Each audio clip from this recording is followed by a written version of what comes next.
5년이라는 시간은 한 도시의 풍경을 바꾸고 한 사람의 운명을 뒤바꾸기에도 충분한 시간이었다. 서울의 심장부, 대한민국에서 가장 화려하고 역동적인 공간인 아우라 호텔 컨벤션 홀은 지금 아시아 전역에서 모여든 파티시에들의 열정과 긴장감으로 뜨겁게 달아오르고 있었다.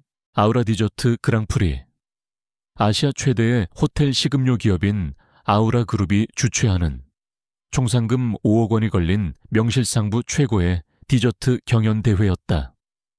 오늘 바로 이 자리에서 100명의 예선 참가자 중 본선에 진출할 단 50명만이 가려질 터였다. 참가번호 43번. 한소희는 자신의 깔끔한 조리대 앞에 서서 숨을 골랐다. 5년 만에 다시 밟은 한국의 땅. 그리고 그녀의 인생을 건 무대였다. 주변의 다른 참가자들이 긴장한 표정으로 부산스럽게 움직이는 것과 달리 그녀는 놀라울 정도로 침착했다. 살짝 통통한 볼살과 동그란 눈매는 앳된 인상을 주었지만 단정하게 묶어 올린 머리와 전문가의 흔적이 엿보이는 섬세하고 빠른 손놀림은 그녀가 결코 만만한 상대가 아님을 증명하고 있었다. 테마 별의 탄생에 대한 여러분의 해석을 접시 위에 자유롭게 표현해 주시기 바랍니다. 제한 시간은 2시간입니다. 그럼 시작하겠습니다. 사회자의 우렁찬 목소리와 함께 경연의 시작을 알리는 공이 울렸다. 소희는 기다렸다는 듯 움직이기 시작했다. 그녀가 만들 디저트의 이름은 새벽의 눈물. 가장 깊은 어둠 속에서 가장 찬란하게 태어나는 한 줄기 빛을 표현한 그녀 자신의 이야기이기도 했다. 그녀의 손이 움직일 때마다 마법 같은 일들이 벌어졌다. 벨기에산 다크 초콜릿이 중탕으로 녹아 검은 밤하늘을 표현할 돔이 되고 프랑스산 이즈니 버터와 신선한 생크림이 만나 별의 핵을 이룰 부드러운 바닐라 무스가 되었다. 그녀는 마치 오랜 시간 합을 맞춰온 오케스트라의 지휘자처럼 단 한치의 오차도 없이 모든 재료를 완벽하게 통제했다. 한편 심사위원석 뒤편 가장 높은 VIP 좌석에서 아우라 그룹의 총재 권희진은 지루한 표정으로 무대를 내려다보고 있었다. 32살의 젊은 나이에 대한민국 재계의 정점에 선 남자, 조각처럼 차가운 얼굴과 날카로운 눈빛, 그리고 전신에서 뿜어져 나오는 압도적인 카리스마는 그 누구도 감히 그에게 쉽게 말을 걸 수 없게 만들었다.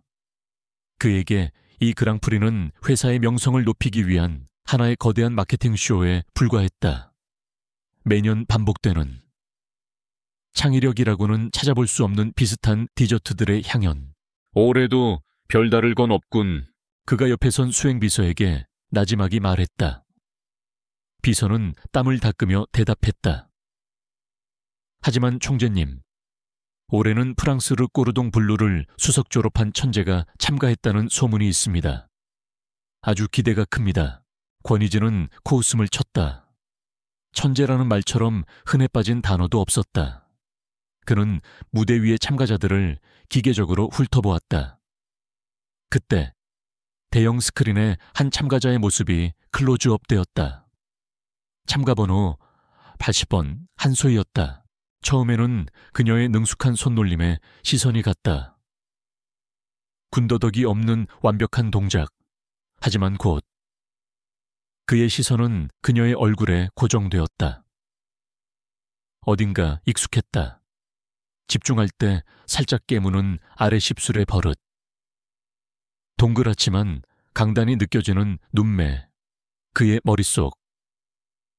아주 깊은 곳에 잠들어 있던 기억에 파편이 희미하게 떠오르려 했다. 참가자 이름이 뭐라고 했지?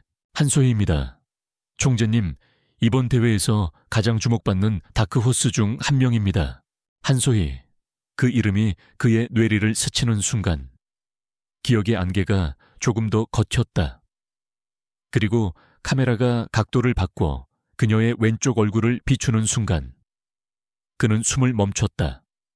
그녀의 왼쪽 눈 밑 작은 점 하나, 순간 그의 머릿속에서 천둥이 쳤다.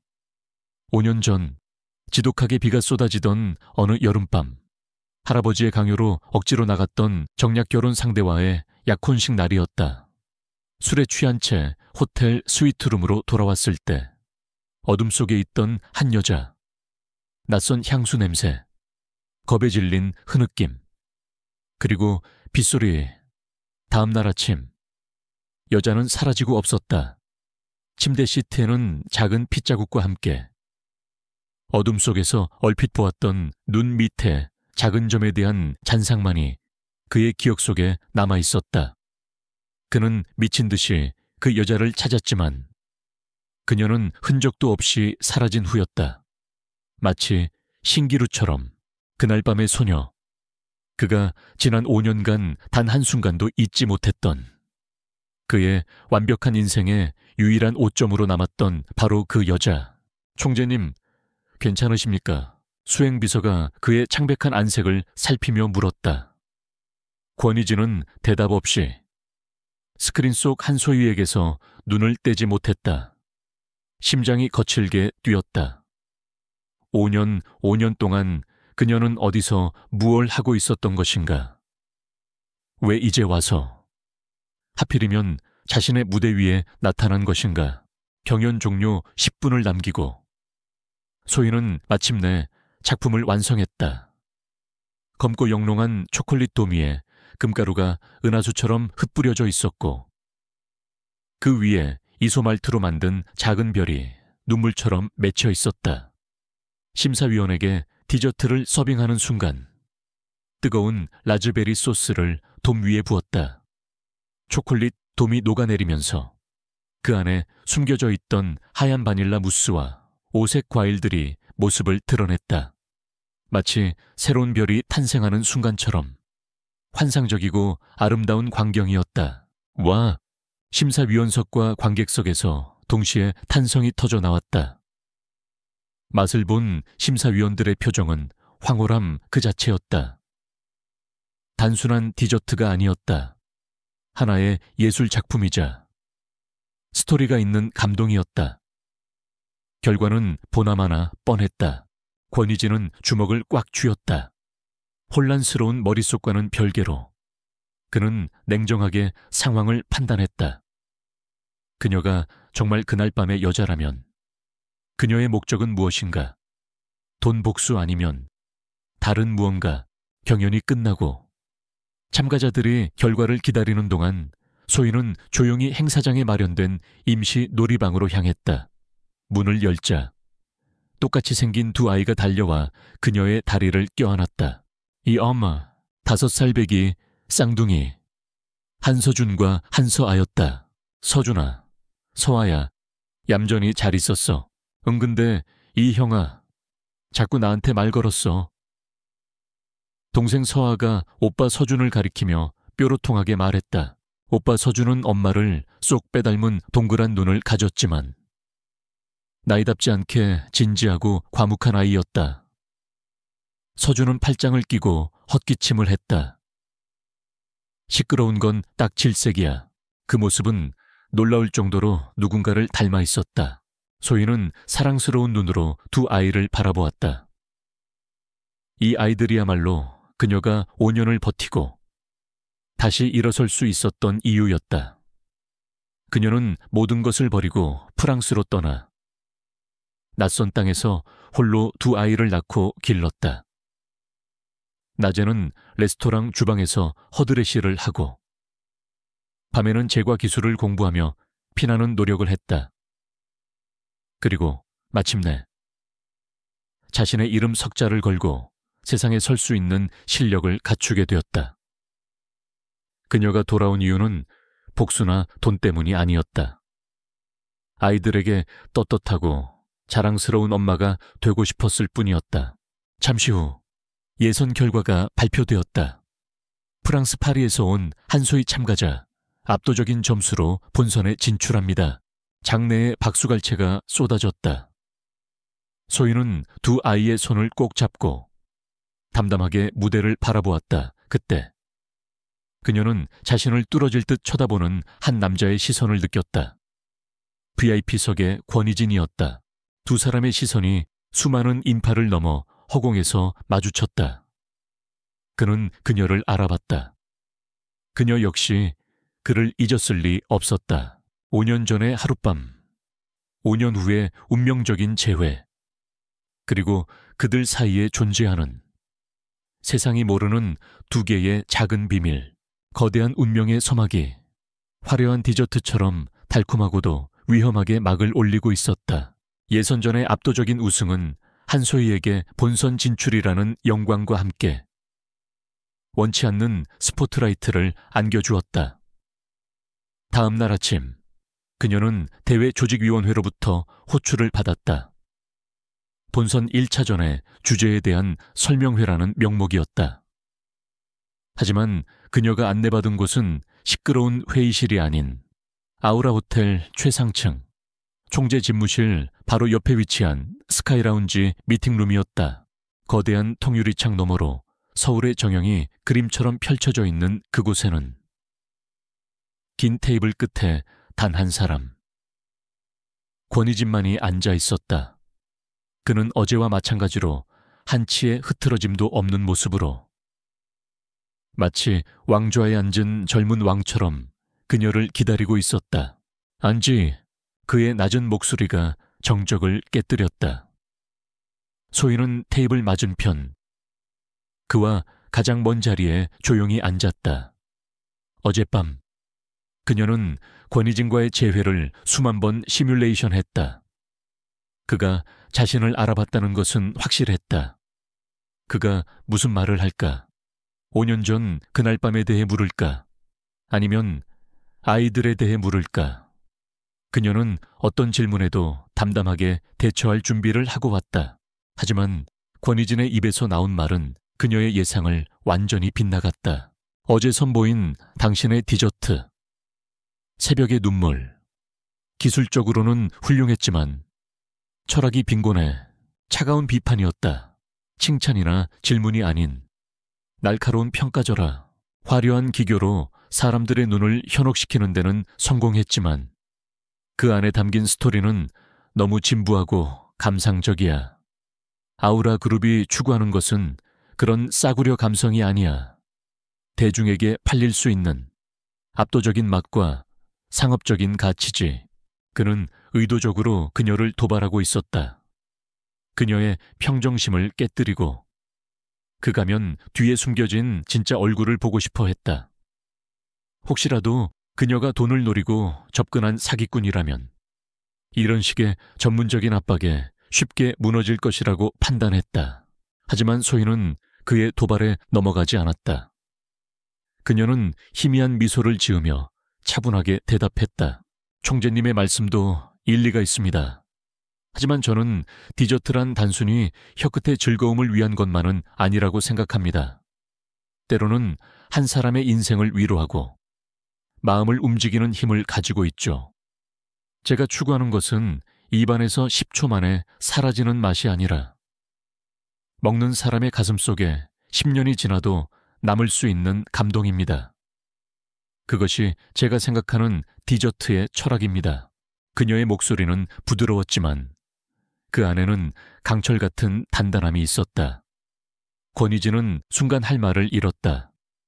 그녀의 눈은 5년 전 그날 밤처럼 맑고 투명했지만 그 안에는 홀로 세상을 헤쳐온 사람만이 가질 수 있는 깊이와 강인함이 자리 잡고 있었다.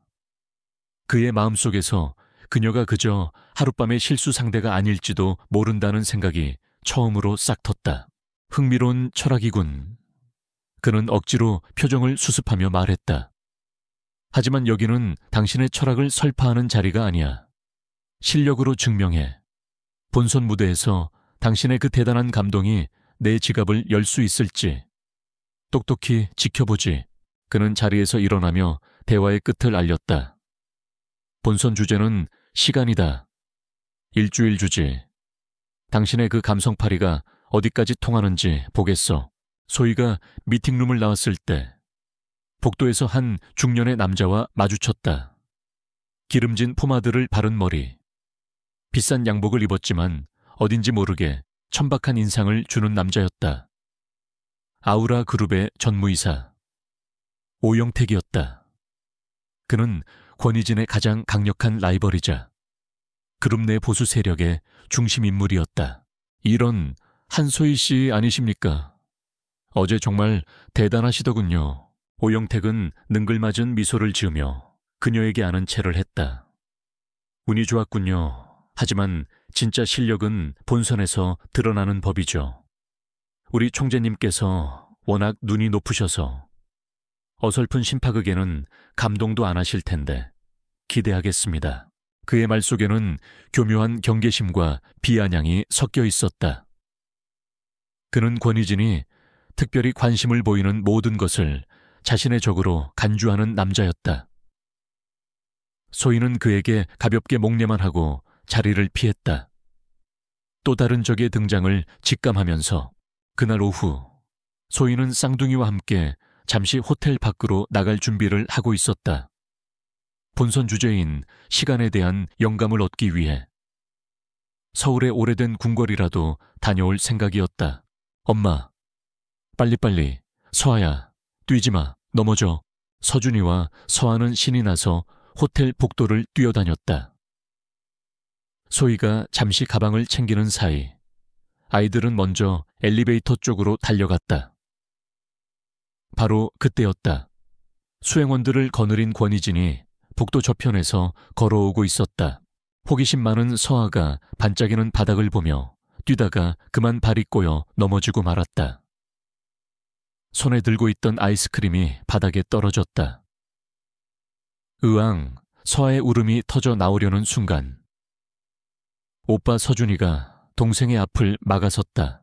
그리고 서준이는 다가오는 권희진과 그의 수행원들을 향해 5살 아이답지 않은 침착하고 당당한 목소리로 말했다.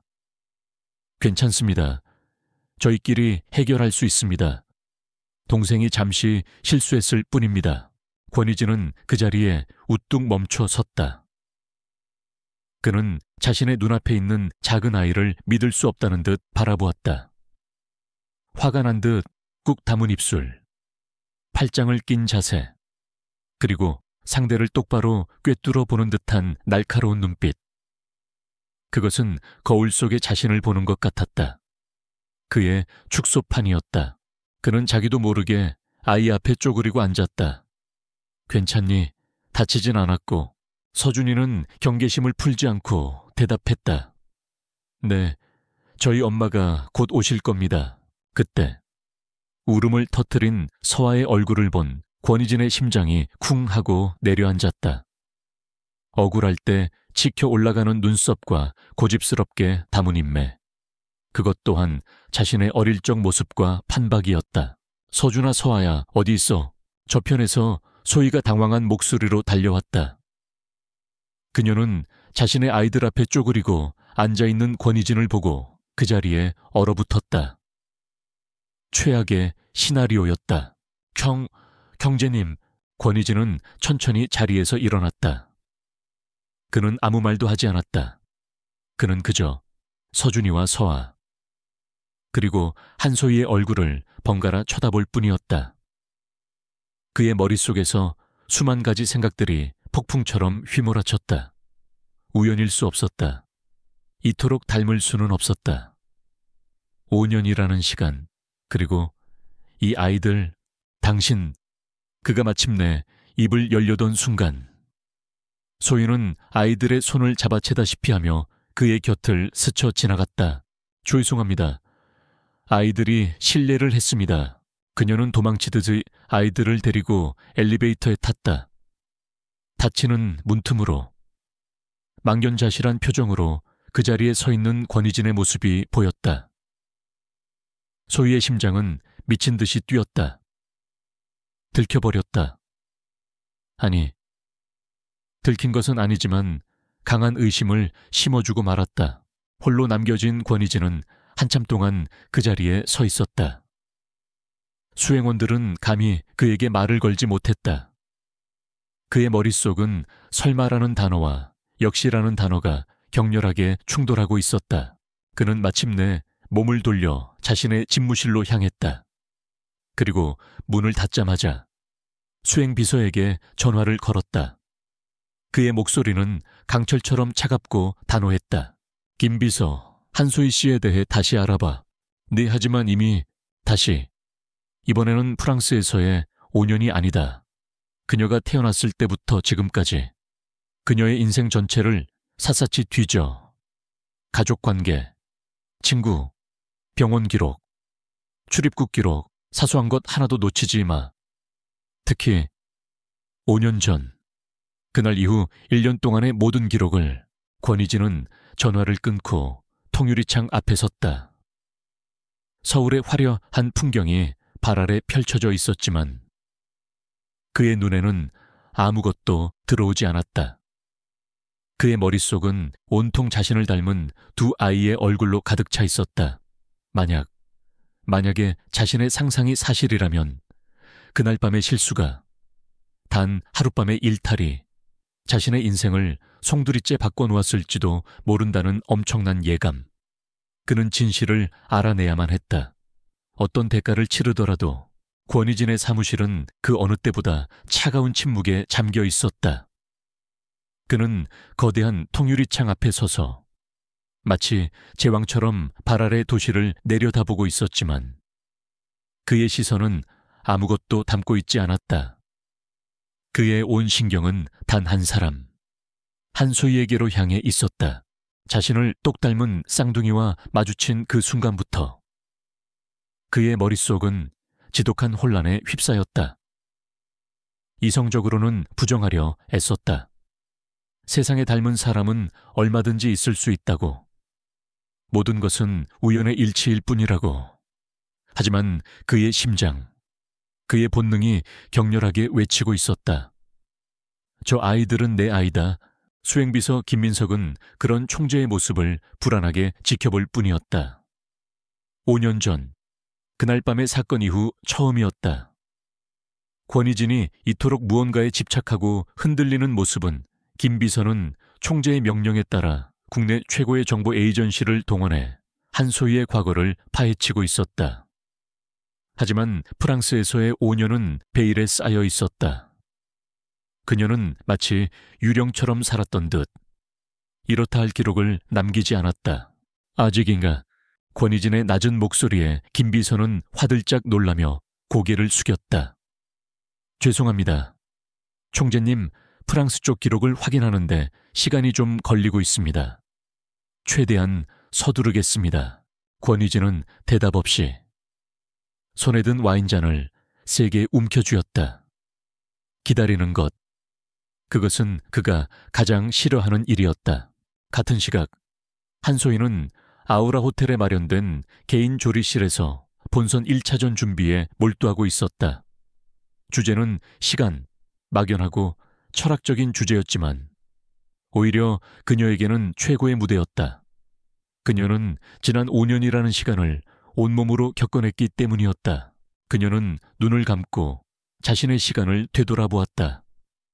절망과 희망, 눈물과 웃음이 교차했던 시간, 그리고 그 모든 시간의 결정체인 서준이와 서아. 그녀는 그 모든 것을 담아낼 단 하나의 디저트를 구상했다. 이름은 첫눈. 모든 것이 얼어붙은 겨울의 끝에서 가장 먼저 봄을 알리는 희망의 상징, 그리고 다시는 돌아오지 않을 찰나의 순간이 주는 아름다움. 그녀는 투명한 설탕 공예로 섬세한 눈꽃송이를 만들고 그 안에 따뜻한 화이트, 초콜릿 무스와 상큼한 유자 커스터드를 숨기기로 했다.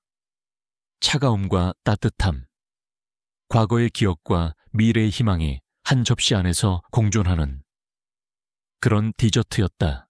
하지만 그녀의 창의적인 열정은 어두운 그림자의 감시를 받고 있었다. 오영택 전무는 자신의 사무실에서 비서가 건넨 한소희의 신상 파일을 검토하고 있었다. 프랑스르 꼬르동, 블루 수석 졸업, 각종 소규모 대회, 수상 경력 다수.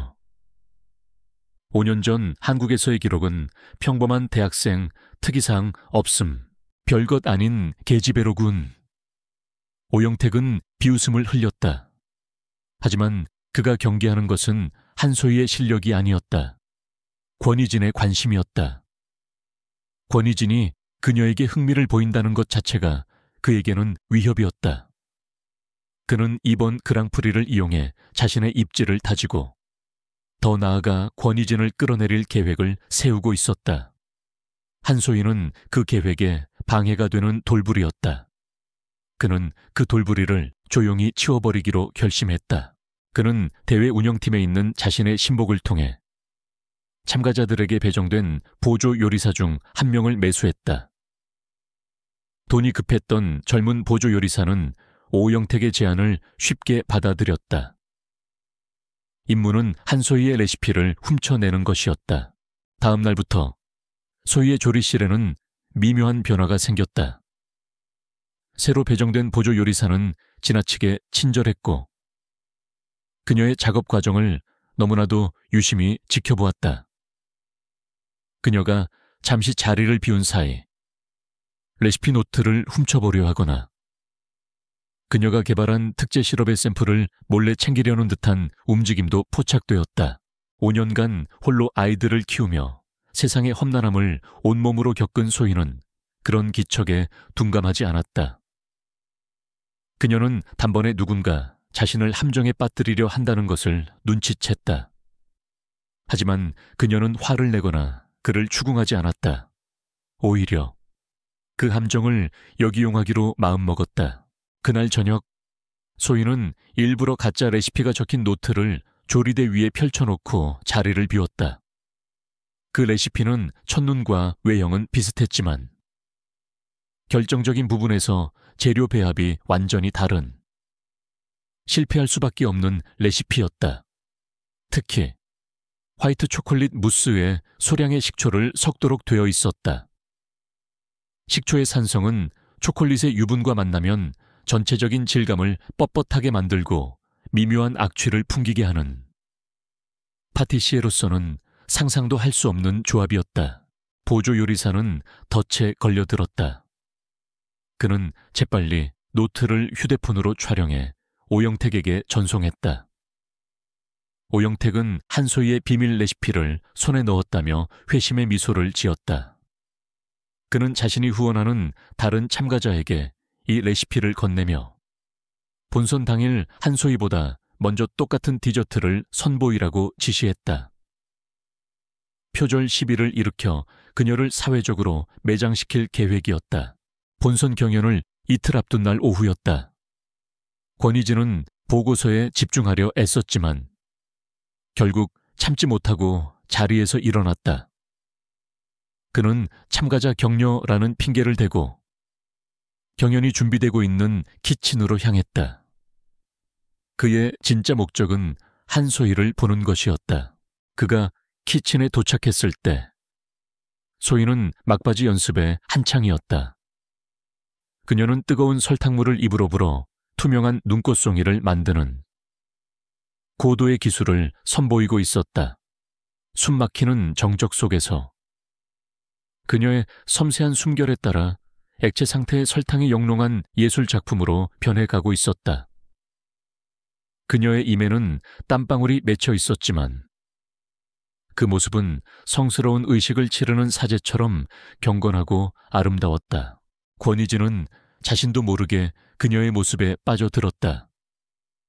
저 작은 몸에서 어떻게 저런 집중력과 열정이 뿜어져 나올까? 그는 처음으로 그녀를 그날 밤의 여자나 아이들의 엄마가 아닌 한 명의 완벽한 프로페셔널로 바라보고 있었다. 유리 장난이라도 하는 건가? 정적을 깬 것은 그의 삐딱한 목소리였다. 그는 자신의 감정을 들키고 싶지 않아 일부러 더 차갑게 말했다. 소희는 하던 일을 멈추지 않은 채 대답했다. 어떤 것들은 보기보다 훨씬 더 섬세하고 복잡하죠. 쉽게 깨질 것 같지만 그 안에 가장 뜨거운 진심을 담을 수 있기도 하고요. 그녀의 말은 디저트에 대한 이야기였지만 동시에 자기 자신에 대한 이야기처럼 들렸다. 두 사람 사이에 미묘한 긴장감이 흘렀다. 그때 소희의 손에 있던 설탕 공예품이 작은 균열과 함께 깨져버렸다. 권희진의 갑작스러운 등장에 집중력이 흐트러진 탓이었다. 역시 아마추어는 어쩔 수 없군. 권희진이 혀를 찼다. 죄송합니다. 총재님께서 갑자기 나타나시는 바람에 놀라서 그만. 소희도 지지 않고 받아쳤다. 두 사람이 신경전을 벌이던 바로 그 순간 권희진의 수행비서 김민석이 창백한 얼굴로 키친으로 달려왔다. 그는 권희진의 귓가에 무언가를 다급하게 속삭였다. 총재님, 찾았습니다. 모든 것을요. 권희진의 표정이 굳어졌다. 그는 소희를 한번 힐끗 쳐다보고는 아무 말 없이 김 비서를 따라 키친을 나갔다. 총재 집무실 권희진은 책상 위에 놓인 얇은 서류 파일을 말없이 내려다보고 있었다. 김 비서는 감히 숨도 제대로 쉬지 못했다. 한소희 씨는 5년 전 7월 15일 프랑스 파리행 비행기를 탄 것으로 확인되었습니다. 7월 15일. 그날 밤에 바로 다음 날이었다. 그로부터 약 9개월 뒤인 다음 해 4월 20일 파리의 한 작은 병원에서 쌍둥이 남매를 출산했습니다. 이것은 병원에서 발급한 출생증명서 사본입니다. 김민석은 떨리는 손으로 서류 한 장을 더 내밀었다. 권희진은 그것을 집어들었다. 서류에는 두 아이의 이름, 한서준, 한서아와 함께 어머니의 이름 한소희가 선명하게 적혀 있었다. 출생일은 정확히 9개월 5일 만이었다. 우연이 아니었다. 그의 머릿속을 괴롭히던 모든 의심과 혼란이 차갑고 잔인한 사실이 되어 그의 심장을 관통했다. 그날 밤 술에 취해 기억조차 희미했던 그 하룻밤의 실수가 그의 인생에 두 아이를 데려왔다. 그는 지난 5년간 자신의 핏줄이 이 세상에 존재한다는 사실조차 모른 채 살아왔던 것이다. 권희진은 주먹을 세게 쥐었다. 종이가 그의 손 안에서 힘없이 구겨졌다. 분노, 당혹감, 그리고 정체를 알 수 없는 미안함과 책임감이 그의 온몸을 휘감았다. 그는 한소희를 다시 봐야만 했다. 그녀에게 직접 물어야만 했다. 왜 말하지 않았는지, 왜 혼자 모든 것을 짊어져야만 했는지, 그리고 지난 5년간 그녀와 아이들은 어떤 시간을 보내왔는지. 과거의 속삭임은 마침내 거대한 진실의 목소리가 되어 그의 귓가에 울려 퍼지고 있었다. 그리고 그 진실은 이제 막 또 다른 폭풍을 예고하고 있었다. 권희진의 집무실. 세상의 모든 소음이 차단된 그곳에는 무겁고 질식할 듯한 침묵만이 감돌았다. 그는 책상 위에 놓인 한소희의 5년이 담긴 서류에서 눈을 떼지 못했다. 모든 조각이 하나의 그림을 가리키고 있었다. 부정할 수 없는, 너무나도 명백한 진실이었다. 하지만 그의 이성은, 지난 32년간 그를 지배해온 냉철한 판단력은 그 진실을 받아들이기를 거부했다. 그의 세계에서 우연이란 존재하지 않았다. 모든 것에는 의도와 목적이 있었다. 하물며 자신의 인생을 뒤흔들 수 있는 아이들의 등장이랴. 이것은 분명 함정이다. 그의 자리를 노리는 누군가가 5년 전 그날 밤의 실수를 빌미로 파놓은 정교한 덫일 것이다. 그의 머리는 그렇게 결론을 내렸다. 그것이 그의 마음을 지킬 수 있는 유일한 방법이었기 때문이다. 한소희 씨를 지금 당장 내 사무실로 불러. 그의 목소리는 얼음장처럼 차가웠다. 소희는 본선 준비에 한창이다가 다시 그에게 호출되었다는 말에 깊은 한숨을 내쉬었다. 또 무슨 트집을 잡으려는 걸까? 그녀는 마음을 단단히 먹고 그의 집무실 문을 열었다. 하지만 그녀를 맞이한 것은 예상했던 직업적인 비판이 아니라 폭풍 전야와 같은 위험한 정적이었다. 권희진은 창가의 등을 보인 채 서 있었다. 무슨 일로 부르셨습니까? 소희가 먼저 입을 열었다. 권희진은 천천히 몸을 돌렸다. 그의 얼굴은 감정을 읽을 수 없는 가면처럼 차가웠지만 그의 눈은 이글거리는 불꽃처럼 격렬한 감정에 휩싸여 있었다. 그는 아무 말 없이 책상 위에 있던 서류 파일을 그녀의 발 앞으로 던졌다. 설명해봐. 서류들이 바닥에 흩어졌다. 소희의 눈에 들어온 것은 자신의 출입국 기록과 너무나도 익숙한 파리의 작은 병원 로고가 찍힌 서류였다. 아이들의 출생 증명서. 순간 그녀의 심장이 바닥으로 떨어지는 것 같았다. 어떻게 그가 이것을 그녀가 충격으로 아무 말도 못하고 있는 사이 권희진이 악마처럼 차가운 목소리로 그녀를 몰아붙이기 시작했다. 누가 보냈지? 수여련에 누가 보냈냐고 물었다. 5년 전부터 계획한 건가? 그 아이들을 낳아서 나를 협박하는데 얼마를 받기로 했지. 내 자리를 노리는 오영택 전무, 아니면 호시탐탐 그룹을 노리는 내 숙부, 그것도 아니면 우리 경쟁사인 퍼시픽 호텔 말에 그의 입에서 나온 말들은 날카로운 칼날이 되어 소희의 심장을 난도질했다. 아이들을 협박의 도구로 지난 5년간 그녀가 목숨처럼 지켜온 그녀의 세상 전부인 아이들을 그는 고작 그런 천박한 거래에 산물로 취급하고 있었다. 소희의 눈에 뜨거운 눈물이 차올랐다. 하지만 그것은 슬픔이나 약함의 눈물이 아니었다. 참을 수 없는 분노와 인간에 대한 깊은 환멸에서 비롯된 눈물이었다. 그녀는 지난 5년간 겪었던 모든 고통과 서름을 떠올렸다. 만삭의 몸으로 낯선 땅에서 홀로 밤을 지새우던 공포.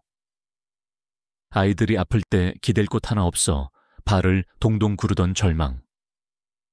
주방의 허드레실부터 시작해 편견과 차별 속에서 살아남기 위해 발버둥 쳤던 그 모든 시간들. 그녀는 그 모든 것을 자신의 아이들을 위해, 아이들에게 부끄럽지 않은 엄마가 되기 위해 견뎌냈다. 그런데 이 남자는 그 모든 신성한 시간들을 돈 몇 푼에 팔아넘긴 추잡한 계략으로 매도하고 있었다. 소희는 천천히 허리를 숙여 바닥에 흩어진 서류들을 주워 모았다. 아이들의 출생 증명서에 묻은 먼지를 손으로 조심스럽게 털어냈다. 그리고 그녀는 자리에서 일어나 권희진의 눈을 똑바로 쳐다보았다. 그녀의 눈에서는 더 이상 눈물이 흐르지 않았다. 차갑게 얼어붙은 분노만이 남아있었다. 당신, 그녀의 목소리는 낮고 조용했지만 그 안에는 서늘한 경멸이 담겨 있었다. 정말 최악이군요. 권희진은 그녀의 반응에 순간 당황했다.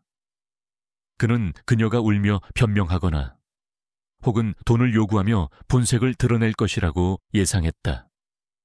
하지만 그녀의 반응은 그의 예상을 완전히 벗어났다.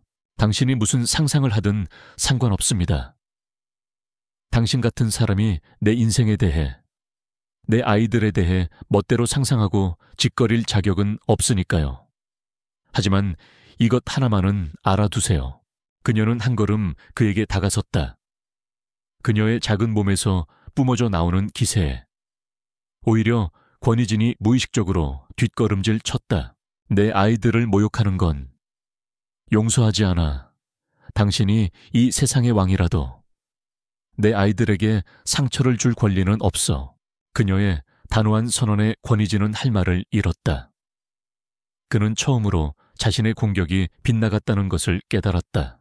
나는 당신에게서 아무것도 원하지 않습니다. 소희는 말을 이었다. 돈도, 명예도, 그 무엇도 당신이 가진 것들은 나에게 아무런 가치가 없어요. 나와 내 아이들은 지난 5년간 당신 없이도 충분히 행복했고 앞으로도 그럴 겁니다. 그러니 우리 앞에 나타나지 마세요. 당신의 더러운 상상 속에 우리를 끌어들이지 말란 말입니다. 그녀는 경멸이 가득한 눈으로 그를 마지막으로 쳐다본 뒤 몸을 돌려 문으로 향했다. 얌간! 권희진이 다급하게 그녀를 붙잡았다. 그의 마음속에서 무언가 무너져 내리고 있었다. 그녀의 분노는 너무나도 순수했고 그녀의 모성애는 너무나도 견고했다. 만약 정말로 이 모든 것이 계략이 아니라면 그렇다면 자신은 지금 무슨 짓을 한 것인가? 자신의 아이일지도 모르는 아이들과 그 아이들을 지키기 위해 모든 것을 바친 한 여자에게 씻을 수 없는 상처를 준 것이 아닌가? 사실이잖아. 그는 거의 변명처럼 중얼거렸다. 타이밍이 너무 완벽해. 5년 만에. 하필이면 내 대회에 나타나서 내 눈앞에 아이들을 데리고 나타나 이걸 어떻게 믿으라는 거지? 소희는 뒤돌아보지 않고 차갑게 말했다. 믿든 말든. 그건 당신 사정이죠. 하지만 착각하지 마세요. 내가 돌아온 건 당신 때문이 아니야. 나는 내 실력을 증명하고 내 아이들에게 자랑스러운 엄마가 되기 위해 돌아온 겁니다. 당신은 내 인생의 목표가 아니라 그저 스쳐 지나가는 장애물일 뿐이에요. 어떻게든 밟고 지나가야 할. 그녀는 그 말을 끝으로 집무실을 나가버렸다. 쾅! 하고 닫히는 문소리가 권희진의 심장을 울렸다. 그는 거대한 사무실에 홀로 남겨졌다. 그의 완벽한 계획, 상대를 압박해 진실을 토해내게 하려던 전략은 처참하게 실패했다. 그는 그녀에게서 어떤 정보도 얻지 못했다.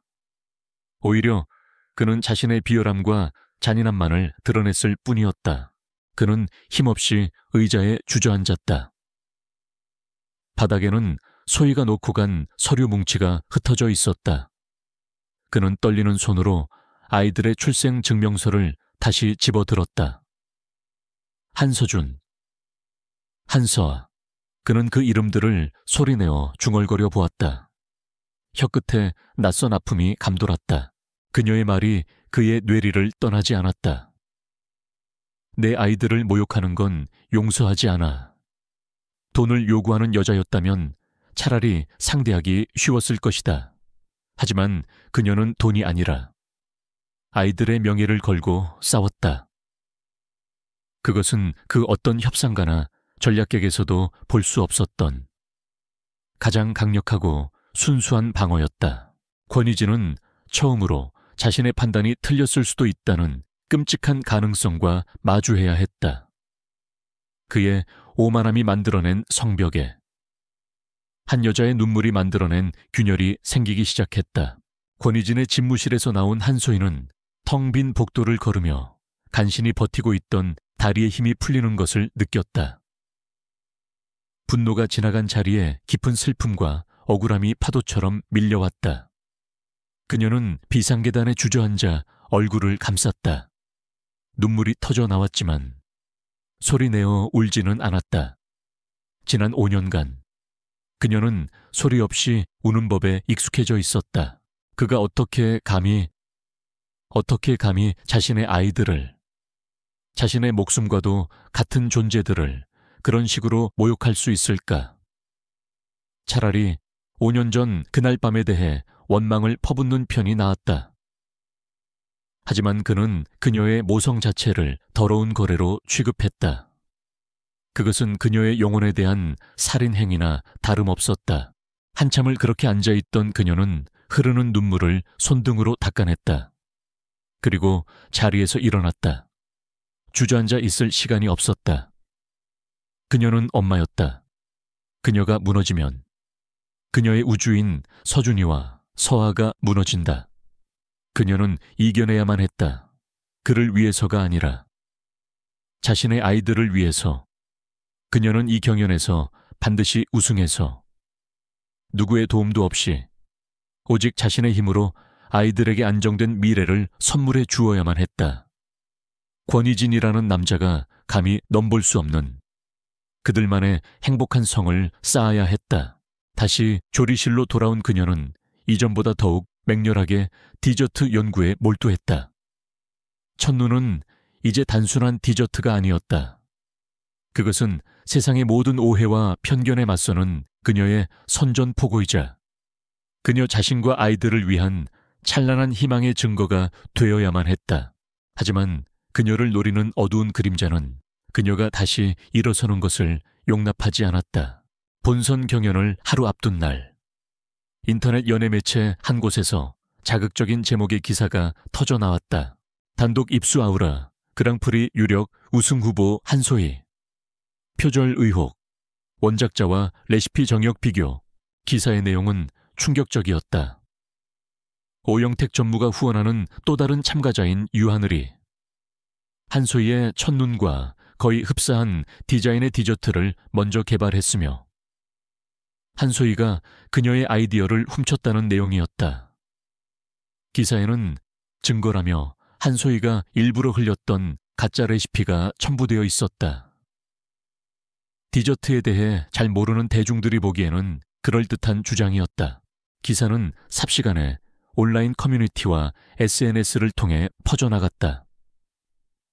르꼬르동 블루, 수석이라는 타이틀과 혜성처럼 등장한 천재라는 수식어는 순식간에 조롱의 대상이 되었다. 역시 세상에 천재는 없었네. 다 도둑질이었어. 통통한 외모만큼이나 양심도 없나 봐. 아우라 그룹은 당장 저 참가자의 자격을 박탈해라. 악의적인 댓글들이 비수처럼 쏟아졌다. 소희는 자신의 이름이 더럽혀지는 것을 보며 온몸의 피가 차갑게 식는 것을 느꼈다. 이것은 오영택 전무의 공격이었다. 너무나도 비열하고 효과적인 공격. 대외조직위원회는 공정성을 기하기 위해 긴급 청문회를 소집했다. 표절 의혹이 해소되기 전까지 그녀의 대회 참가 자격을 잠정 보류한다는 통보였다. 사실상의 실격 선언이나 다름없었다. 소희는 호텔방에 앉아 창밖을 망연히 바라보았다. 모든 것이 끝난 것 같았다. 그녀가 5년간 쌓아온 모든 노력이 단 한순간에 물거품이 되어 사라지고 있었다. 엄마, 왜 울어? 어느새 잠에서 깬 서아가 그녀의 무릎에 앉으며 물었다. 서준이도 걱정스러운 얼굴로 그녀를 바라보고 있었다. 아니야. 우는 거 아니야. 눈에 먼지가 들어가서 그래. 소희는 억지로 미소를 지었다. 거짓말.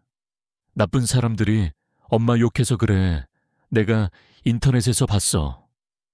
서준이가 어른스러운 목소리로 말했다. 엄마는 최고야. 저 사람들은 다 바보야. 엄마 디저트 맛도 못 본 바보들. 아이의 꾸밈없는 믿음. 그 순수한 한마디가 소희의 무너져 내리던 마음을 붙잡았다. 그렇다. 그녀는 이 아이들의 엄마다.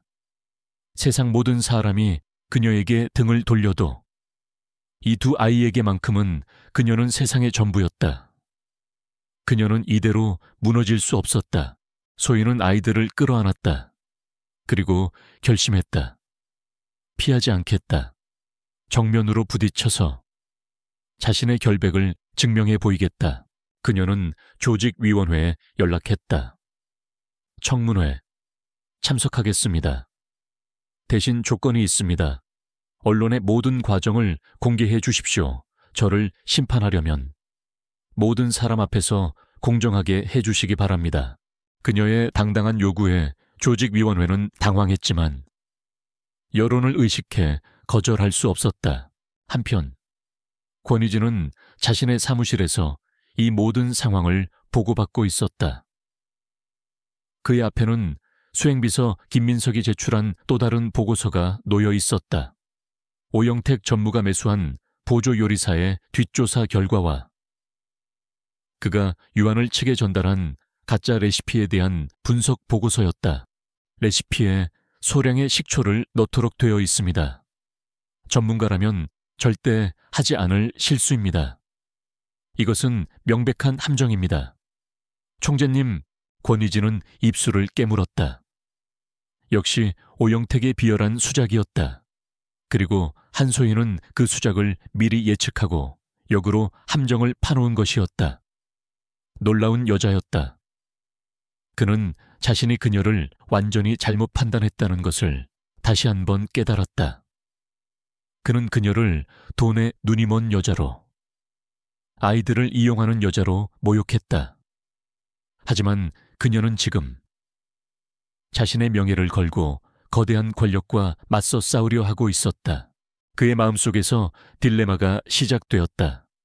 이대로 지켜볼 것인가? 아니면 개입할 것인가? 개입한다면 그것은 그녀에게 특별한 감정이 있음을 인정하는 꼴이 된다. 하지만 이대로 둔다면 오영택의 계략이 성공하고 아우라 그랑프리의 명예는 더럽혀질 것이다. 그리고 무엇보다 한 명의 진정한 아티스트가 억울하게 짓밟히는 것을 외면하는 꼴이 된다. 청문회가 열리는 날, 회의장은 수많은 기자들과 카메라 플래시로 가득 찼다. 오영택 전무는 심사위원장 자격으로 거만한 표정으로 앉아 있었고, 유하늘은 피해자인 척 눈물을 글썽이고 있었다. 먼저 유하늘 측의 주장이 펼쳐졌다. 그녀는 자신이 첫눈의 아이디어를 먼저 구상했으며 한소희가 자신의 작업실을 염탐해 레시피를 훔쳐갔다고 주장했다. 증거로는 오영택이 건네준 가짜 레시피가 제출되었다. 마침내 한소희의 차례가 되었다. 그녀는 변호사도 없이 혼자서 단상 위에 섰다. 그녀는 긴장했지만 두렵지 않았다. 저는 긴 말은 하지 않겠습니다. 그녀의 차분한 목소리가 회의장을 울렸다. 레시피는 종이 위에만 있는 것이 아닙니다. 파티시에의 손끝에 있습니다. 그리고 진실은 혀끝으로 증명되는 법입니다. 그녀는 조직위원회 요청에 가져온 2개의 이동식 조리대를 가리켰다. 지금 이 자리에서 2개의 디저트를 만들겠습니다. 하나는 유하늘 씨가 제가 훔쳤다고 주장하는 바로 저 레시피로, 그리고 다른 하나는 저의 진짜 레시피로 말입니다. 드셔보시고 무엇이 진짜이고 무엇이 가짜인지 직접 판단해 주시기 바랍니다. 파격적인 제안에 장내가 술렁였다. 오영택의 얼굴이 순간 굳어졌다. 소희는 움직이기 시작했다. 그녀는 먼저 가짜 레시피대로 디저트를 만들었다. 모든 과정을 기자들의 카메라가 숨죽인 채 담고 있었다. 마지막에 그녀는 레시피에 적힌 대로 화이트 초콜릿 무스에 식초 몇 방울을 떨어뜨렸다. 그리고 완성된 디저트를 심사위원들에게 건넸다. 외형은 그럴듯했다. 하지만 맛을 본 심사위원들의 표정이 미묘하게 찡그려졌다. 무언가 부자연스럽고 끝맛이 씁쓸했다. 이어서 그녀는 자신의 진짜 첫눈을 만들기 시작했다. 그녀의 손놀림은 이전보다 더 자신감 넘치고 우아했다. 그녀는 마치 아름다운 춤을 추는 것 같았다. 마침내 완성된 그녀의 첫눈은 이전의 것과 비교할 수 없을 정도로 완벽한 자태를 뽐냈다. 맛을 본 심사위원들의 눈이 휘둥그레졌다. 입안에서 부드럽게 녹아내리는 무스와 상큼한 유자향, 그리고 모든 맛을 감싸는 섬세한 달콤함. 완벽한 조화였다. 어떻게 이런 맛이, 모든 것이 명백해졌다. 한소희가 훔쳤다는 레시피는 애초에 실패할 수밖에 없는 엉터리 레시피였던 것이다. 그녀는 표절을 한 것이 아니라 자신을 음해하려는 자들을 향해 완벽한 덫을 놓았던 것이다. 회의장은 충격과 경탄으로 술렁였다. 기자들의 카메라 플래시가 이제는 당황한 오영택과 유하늘에게로 향했다. 한소희는 마이크를 잡고 마지막 말을 했다. 저는 제 디저트에 제 인생을 담습니다. 지난 5년간 저는 세상의 편견 속에서 제 아이들을 지키기 위해 싸워왔습니다. 제 디저트가 그 증거입니다. 저는 도둑이 아닙니다. 저는 파티시에이고, 그리고 어머니입니다. 그녀는 당당하게 고개를 들었다. 권희진은 자신의 집무실 모니터를 통해 이 모든 광경을 지켜보고 있었다. 그는 자신도 모르게 주먹을 꽉 쥐고 있었다. 경멸하고 의심하고 모욕했던 여자, 그 여자가 지금 세상 앞에서 자신의 실력만으로 완벽한 승리를 거두고 있었다. 그의 마음속에서 의심의 마지막 조각이 부서져 내렸다. 그리고 그 자리에는 그녀의 강인함과 순수함에 대한 경외감이 파도처럼 밀려오고 있었다. 두 사람 사이의 힘의 균형은 이제 돌이킬 수 없이 변하고 있었다. 공개 청문회에서 거둔 통쾌한 승리는 한소희를 하루아침에 스타로 만들었다. 강인한 어머니 파티시에, 실력으로 음해를 이겨낸 천재 등 온갖 찬사가 그녀에게 쏟아졌다. 하지만 소희는 대중의 열광 속에서 오히려 더 큰 위기감을 느꼈다. 공개적으로 망신을 당한 오영택 전무가 이대로 물러설 리 없었다. 그는 분명 더 교활하고 위험한 방식으로 그녀에게 복수하려 들 것이다. 이제 이 싸움은 단순히 디저트 경연이 아니라 그녀와 아이들의 생존이 걸린 전쟁이 되었다. 권희진 역시 같은 생각을 하고 있었다. 그는 자신의 집무실에서 청문회 영상을 몇 번이고 돌려보았다. 세상 앞에서 조금의 위축도 없이 자신의 명예를 지켜낸 한소희. 그리고 그 뒤에 숨어 교활한 미소를 짓다가 모든 것이 발각되자 썩어 들어가던 오영택의 얼굴. 오영택은 선을 넘었다. 그는 권희진이 가장 중요하게 생각하는 아우라 그룹의 명예와 공정성이라는 가치를 자신의 사적인 복수심을 위해 진흙탕에 처박았다. 이것은 더 이상 한소희 개인의 문제가 아니었다. 그룹의 기강을 바로잡고 암적인 존재를 도려내야 할 CEO로서의 책무였다. 그리고 그는 인정해야만 했다. 한소희라는 여자가 궁금했다.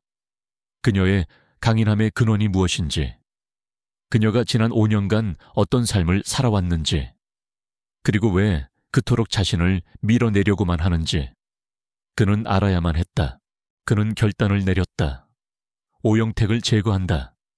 그리고 그 칼자루는 오영택이 가장 얕보고 있는 한소희에게 쥐어준다.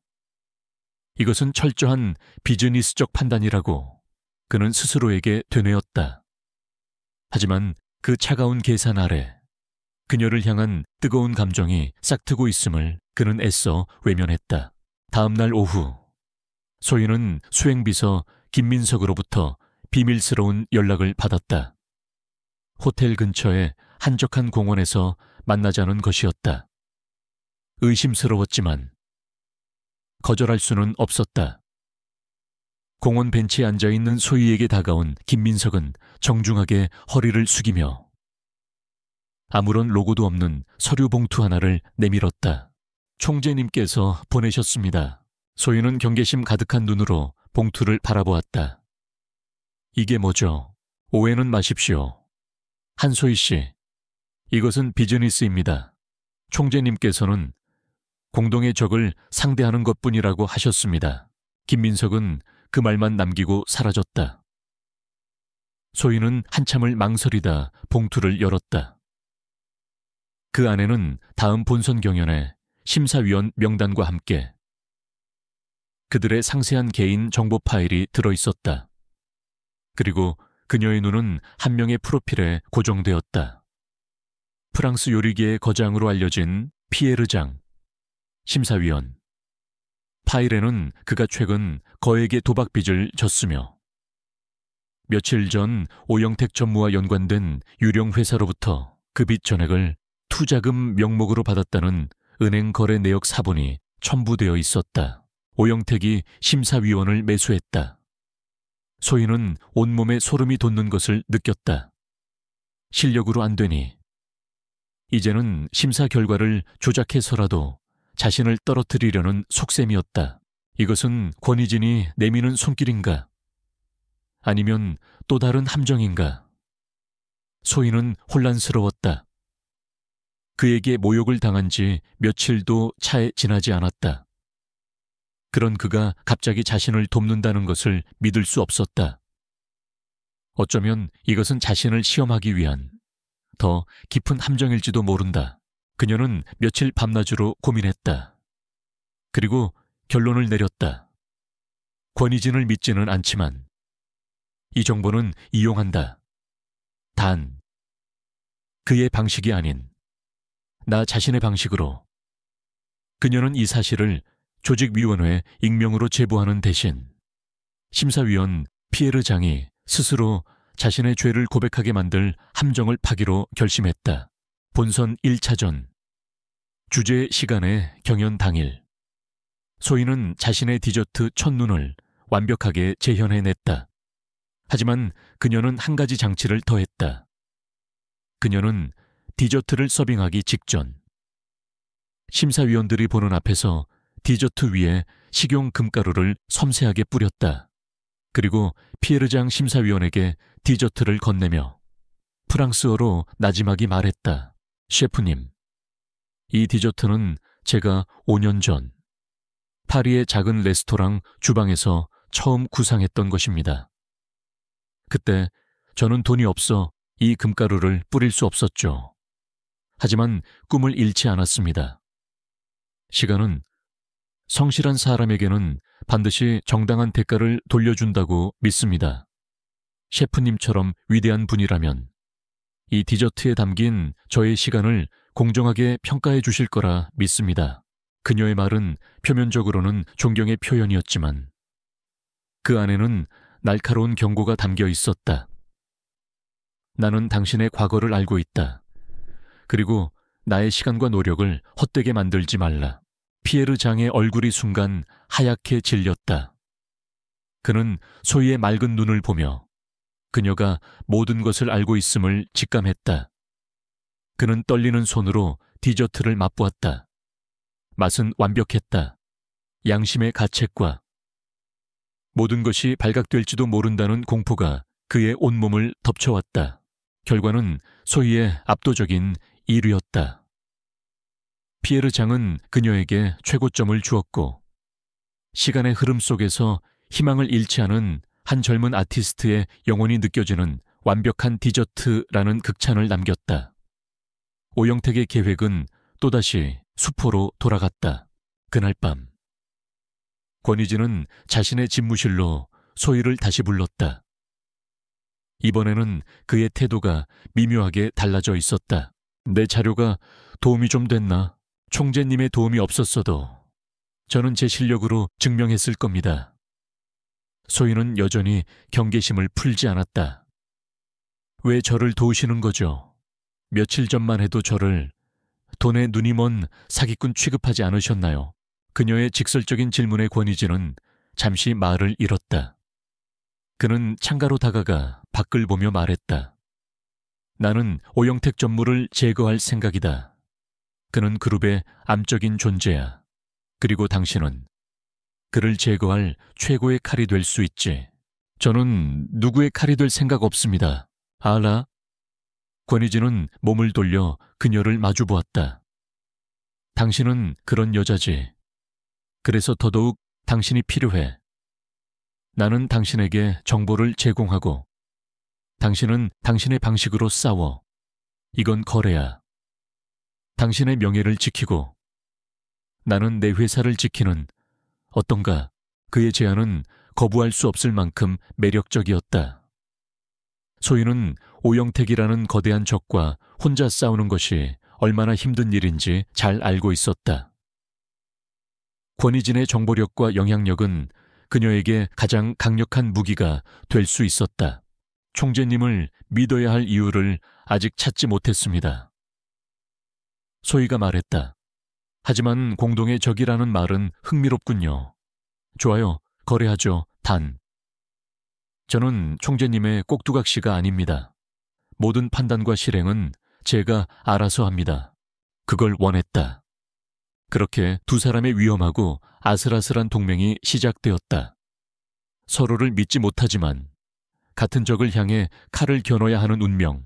권희진은 그녀에게 오영택의 비리가 담긴 내부 감사 자료들을 넘겨주기 시작했다.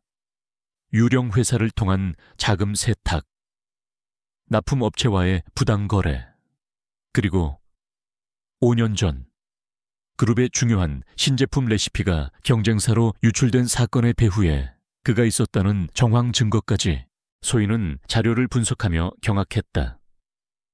오영택의 부패는 그녀가 상상했던 것 이상으로 깊고 거대했다. 그리고 그녀는 깨달았다. 이 싸움은 단순히 디저트 경연의 승패를 넘어 거대한 악과 맞서는 정의의 싸움이 될 것이라는 것을. 경연이 끝나고 호텔 방으로 돌아온 소희는 잠들어 있는 아이들의 얼굴을 보았다. 이 작은 천사들을 지키기 위해서라도 그녀는 물러설 수 없었다. 그녀는 책상에 앉아 권희진이 넘겨준 자료들과 5년 전 레시피 유출 사건의 기사들을 나란히 펼쳐놓았다.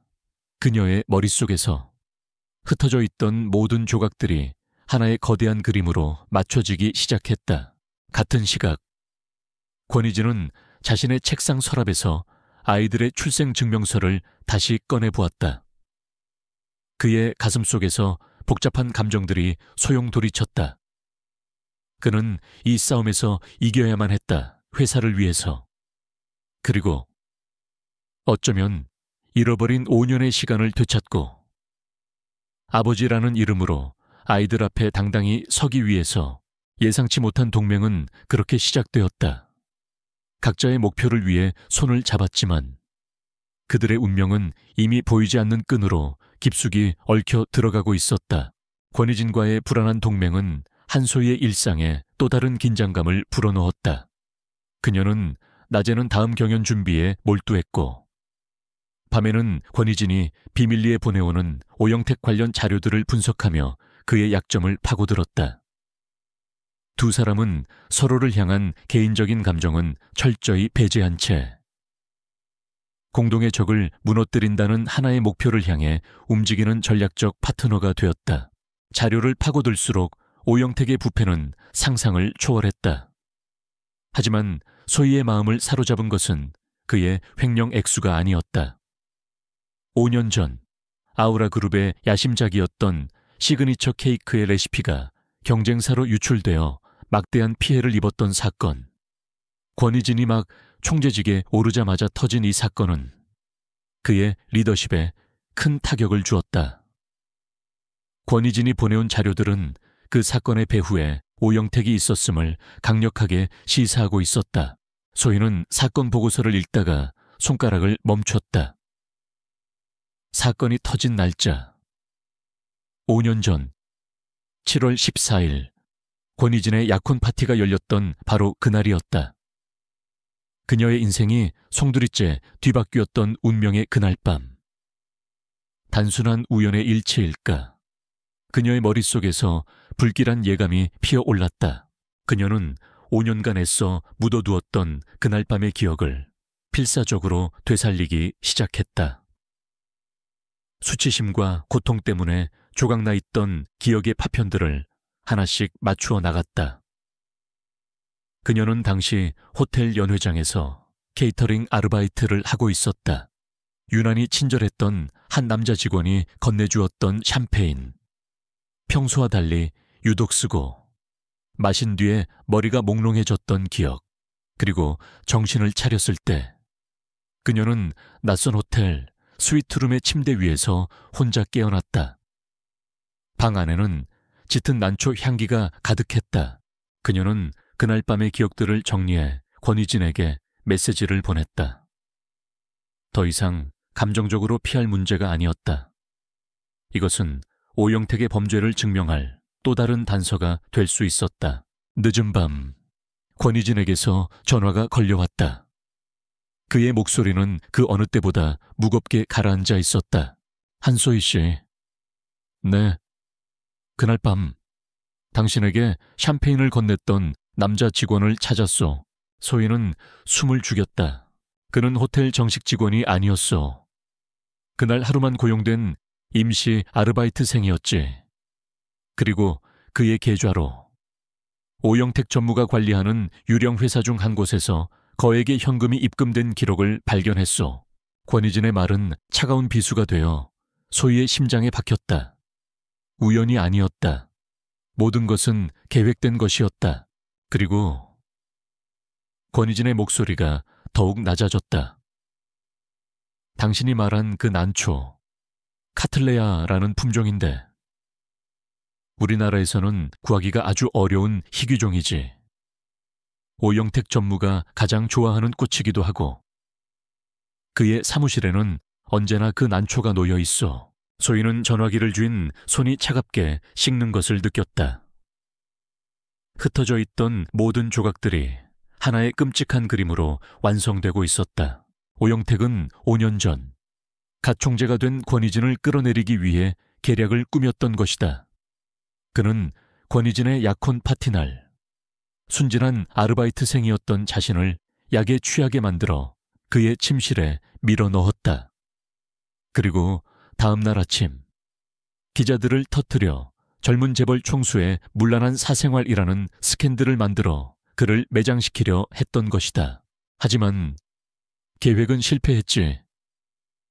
권희진이 씁쓸하게 말했다. 나는 그날 약혼녀와 크게 다툰 뒤 만취 상태로 호텔에 돌아왔고 아무것도 기억하지 못했소. 그리고 당신은 기자들이 들이닥치기 전에 사라져 버렸고 오영택의 완벽한 계획은 그렇게 실패로 돌아간 줄 알았지. 하지만 아니었어. 그의 계획은 가장 끔찍한 방식으로 성공했던 거야.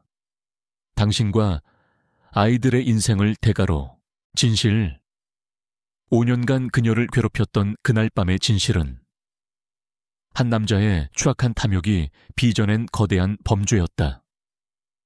그것은 그녀의 실수가 아니었다. 그녀는 피해자였다. 이 끔찍한 진실 앞에서. 소희는 눈물을 흘리는 대신 오히려 차갑게 분노했다. 그리고 그 분노는 그녀에게 싸워야 할 새로운 이유를 주었다. 그날 이후 두 사람의 관계는 단순한 동맹을 넘어섰다. 그들은 이제 같은 상처를 공유하고 같은 복수를 꿈꾸는 동지가 되었다.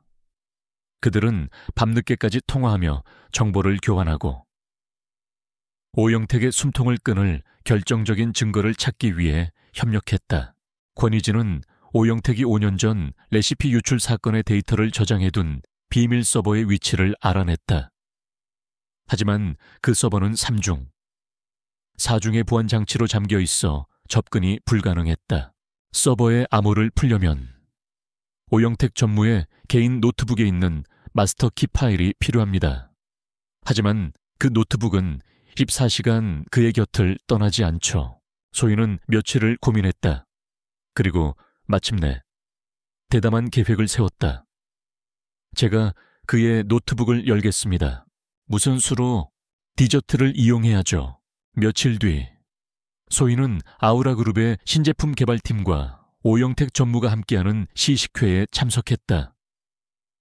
그녀는 경연 참가자 자격으로 특별 초청되었다.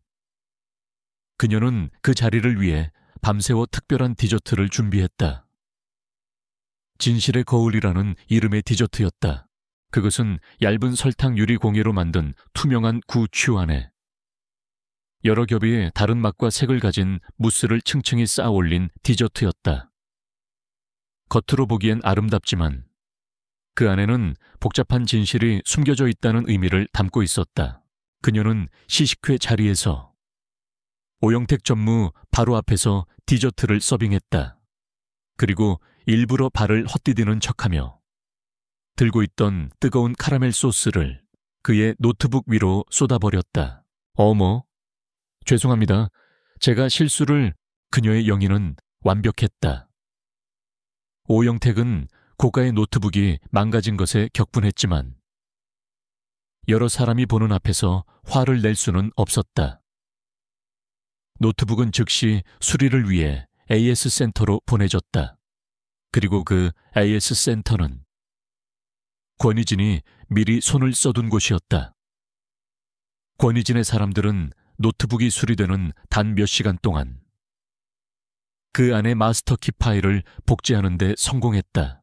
마침내 오영택의 비밀 서버가 열렸다. 그 안에는 지난 10년간 그가 저질러온 온갖 범죄의 증거들이 고스란히 담겨 있었다. 비자금 내역, 횡령, 배임, 그리고 5년 전 레시피 유출 사건의 전모와 한소희를 이용해 권희진을 함정에 빠뜨리려 했던 모든 계획의 증거까지 완벽한 증거였다. 그날 밤 권희진은 자신의 차 안에서 소희를 만났다. 그는 그녀에게 모든 증거가 담긴 USB를 건넸다. 이제 모든 게 끝났어. 소희는 USB를 받아들었다. 길고 길었던 싸움이 마침내 끝을 향해 가고 있었다. 그녀는 창밖을 보며 조용히 말했다. 아니요, 이제 시작이죠. 그가 저와 제 아이들에게서 빼앗아간 5년의 시간을 되돌려 받을 시간. 권희진은 그런 그녀의 옆모습을 한참 동안 바라보았다. 그의 마음속에서 이제껏 단 한 번도 느껴보지 못했던 감정이 싹트고 있었다. 존경심, 미안함, 그리고 보호해주고 싶다는 강렬한 욕망. 그는 마침내 어렵게 입을 열었다. 미안합니다. 한소희 씨. 그것은 그의 인생 최초의 진심 어린 사과였다. 당신이 겪었을 모든 고통에 대해, 내가 당신에게 주었던 상처에 대해 정말 미안합니다. 소희는 대답 없이 그를 바라보았다. 그의 눈에는 더 이상 오만함이나 의심이 없었다. 진심 어린 후회와 고통이 담겨 있었다. 그녀는 그를 용서할 수는 없었다. 하지만 이해할 수는 있을 것 같았다. 두 사람은 이제 같은 아픔을 가진, 서로를 비추는 거울과도 같은 존재가 되어 있었다. 오영택, 반드시 내 손으로 끝장낼 겁니다. 권희진이 차가운 목소리로 말했다. 소희는 조용히 고개를 끄덕였다. 복수의 무대는 마련되었다. 이제 남은 것은 가장 화려하고 가장 결정적인 마지막 한 방이었다. 그리고 그 무대는 아우라 디저트 그랑프리의 결승전이 될 것이었다. 아우라 디저트 그랑프리의 결승전. 대회장은 대한민국을 움직이는 모든 이들이 모인 거대한 사교장과도 같았다. 수십 개의 방송사 카메라가 무대를 비추고 있었고, 객석에는 정재계 VIP들과 아우라 그룹의 이사진, 그리고 수많은 미식가와 기자들이 가득 차 있었다. 무대 위의 결승 진출자 두 사람은 숨막히는 긴장감 속에서 마지막 작품을 준비하고 있었다. 한 명은 오영택 전무의 전폭적인 지지를 받는 유하늘이었고, 다른 한 명은 온갖 음해와 역경을 딛고 이 자리까지 올라온 한소희였다. 결승전의 주제는 나의 이야기, 마이 스토리. 파티시에의 인생과 철학을 디저트 한 접시에 담아내는 가장 어렵고도 진솔한 주제였다. 오영택은 이사진석에 앉아 만족스러운 미소를 띤 채 무대를 바라보고 있었다. 그는 지난 며칠간 언론과 이사진들에게 한소희에 대한 부정적인 여론을 퍼뜨렸고, 심지어 몇몇 심사위원에게까지 압력을 행사해둔 상태였다. 그가 보기에 한소희는 이미 날개가 꺾인 새였다. 오늘 이 자리에서 그녀를 완전히 추락시켜 권희진의 눈을 멀게 한 요물을 제거하고 자신의 힘을 과시할 생각이었다. 권희진은 VIP석 가장 앞자리에 앉아 있었다. 그의 얼굴은 얼음처럼 차가웠지만 그 누구도 그의 고요한 표정 아래에서 거대한 화산이 폭발을 준비하고 있다는 것을 알지 못했다. 그의 눈은 무대 위의 한소희에게 고정되어 있었다. 그녀는 마치 폭풍의 눈처럼 주변의 모든 소음과 긴장감 속에서도 오직 자신만의 세계에 몰입해 있었다. 그의 손에는 작은 무선 버튼이 쥐어져 있었다. 모든 것을 끝낼 심판의 버튼이었다. 마침내 디저트가 완성되었다. 유하늘의 디저트는 화려하고 기술적으로도 훌륭했지만 그 안에 이야기는 없었다. 하지만 한소희가 심사위원석으로 들고 나온 디저트는 등장하는 순간부터 장내의 모든 시선을 사로잡았다. 디저트의 이름은 기적 미라클라. 그것은 짙고 어두운 다크 초콜릿으로 만든 새 장처럼 보이는 얇은 격자 구조물이었다. 절망과 어둠을 상징하는 그 세 장 안에는 루비처럼 붉은 산딸기 젤리와 사파이어처럼 푸른 블루베리 젤리가 보석처럼 희미하게 빛나고 있었다. 소희는 심사위원들 앞에서 자신의 디저트에 대한 프레젠테이션을 시작했다. 그녀의 목소리는 떨리지 않았다. 저의 이야기는 어둡고 차가운 세상에서 시작되었습니다. 길을 잃고 모든 희망이 사라졌다고 믿었던 순간이었습니다. 그녀의 말에 오영택은 비웃음을 흘렸다. 또 감성팔이를 시작하는군. 권희진은 조용히 눈을 감았다. 그녀가 말하는 세상이 5년 전 그날 밤의 절망이라는 것을 그는 알 수 있었다. 하지만 바로 그 절망의 순간 저에게 2개의 작은 기적이 찾아왔습니다. 그녀는 세 장 안에 2개의 보석 같은 젤리를 가리켰다. 객석 한편에서 그녀의 2 아이 서준이와 서아가 엄마를 향해 작은 손을 흔들고 있었다. 그 기적들은 저에게 다시 일어설 힘을 주었고 세상과 맞서 싸울 용기를 주었습니다. 그리고 마침내 스스로의 힘으로 이 세상을 부수고 나올 수 있게 되었습니다. 그 말이 끝나는 순간 그녀는 미리 준비한 따뜻하고 황금빛을 띤 패션프루트 소스를 초콜릿 3장 위로 천천히 부었다. 그러자 놀라운 일이 벌어졌다. 뜨거운 소스에 다크 초콜릿 3장이 천천히 녹아내리기 시작했다. 절망의 상징이었던 3장이 사라지자 그 안에 갇혀있던 2개의 보석이 찬란한 빛을 발하며 모습을 드러냈다. 그리고 그 아래에는 역경을 이겨낸 새로운 시작을 의미하는 눈처럼 희고 생기 넘치는 요거트 무스가 숨겨져 있었다. 와, 장내에서는 탄성이 터져 나왔다. 이것은 단순한 디저트가 아니었다. 한편의 감동적인 드라마였다. 소희가 자신의 발표를 마무리 짓는 바로 그 순간 권희진은 손에 쥐고 있던 버튼을 눌렀다. 신호는 즉시 수행비서 김민석에게 전달되었다. 무대 뒤편의 관제실에서 김민석과 권희진의 비밀팀은 일제히 움직이기 시작했다. 첫 번째 공격, 이사진석에 앉아있던 모든 이사들의 태블릿 PC에 동시에 이메일 한 통이 도착했다. 긴급 보안 보고 오영택 전무이사 비리 관련 증거자료라는 제목의 이메일이었다.